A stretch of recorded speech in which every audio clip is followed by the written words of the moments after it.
ভিডিওটিতে ক্লিক করার জন্য আপনাদেরকে জানাই অসংখ্য ধন্যবাদ। আপনারা দেখছেন আপনাদের প্রিয় ইউটিউব চ্যানেল wow007। তো ফ্রেন্ডস, ইতিমধ্যেই মলয় মুখোপাধ্যায় তিনি তার ফেসবুক পোস্টে কিন্তু বড় বার্তা দিলেন। সামনে যে ডিএ মামলার শুনানি আছে, সেই ডিএ মামলার শুনানি নিয়ে কিন্তু বিস্তারিত আলোচনা করলেন। কি হতে চলেছে, কোন আইনজীবী বিচার করবেন বা শুনানি শুনবেন, সমস্ত কিছু বিষয় নিয়ে আলোচনা করেছে।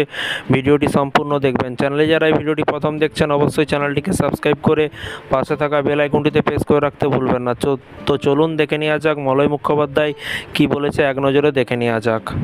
আমি যে গতকাল বলেছিলাম মহামান্য সুপ্রিম কোর্টের প্রধান বিচারপতি তিনি যে ডিএ মামলা সম্পর্কিত বিষয়ে ওয়াকিবহাল, তা গত 22শে নভেম্বর সুপ্রিম কোর্টের বার বেঞ্চ তাদের অফিসিয়াল পেজে যে বার্তাটি পরিবেশন করেছিলেন তা হলো সিজেআই অর্থাৎ চিফ জাস্টিস অফ ইন্ডিয়া মাননীয় DY Chandrachud led bench of Supreme Court agrees to list appeal by West Bengal government challenging the Calcutta High Court order on dearness allowance of state government employee on Monday, November 2022। অর্থাৎ তিনি DA মামলাটি যে বেঞ্চও গঠন করেন এবং মামলাটি কবে উঠবে সেই তারিখটাও তিনি নির্ধারণ করেছিলেন। অর্থাৎ নভেম্বর 28, 2022 প্রথম মামলাটি হয়েছিল।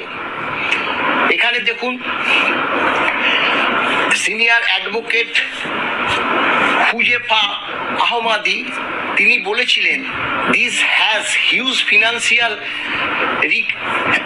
রিপারকেশন, অর্থাৎ প্রচুর অর্থ ব্যয় হবে, সেই কারণটাও তারা লিপিবদ্ধ করেছিলেন। আমাদের বিশ্বাস মাননীয় সুপ্রিম কোর্টের প্রধান বিচারপতি বর্তমান ডিএ মামলার বিষয়টি কি অবস্থায় আছে তিনি সেই বিষয়ে যথেষ্ট ওয়াকিবহাল। আগামী সোমবার অর্থাৎ 15ই জুলাই যে আবারও ডিএ মামলাটি উঠতে চলেছেন সেই ব্যাপারটিতে তিনি অবশ্যই লক্ষ্য রাখবেন বলে আমরা মনে করি।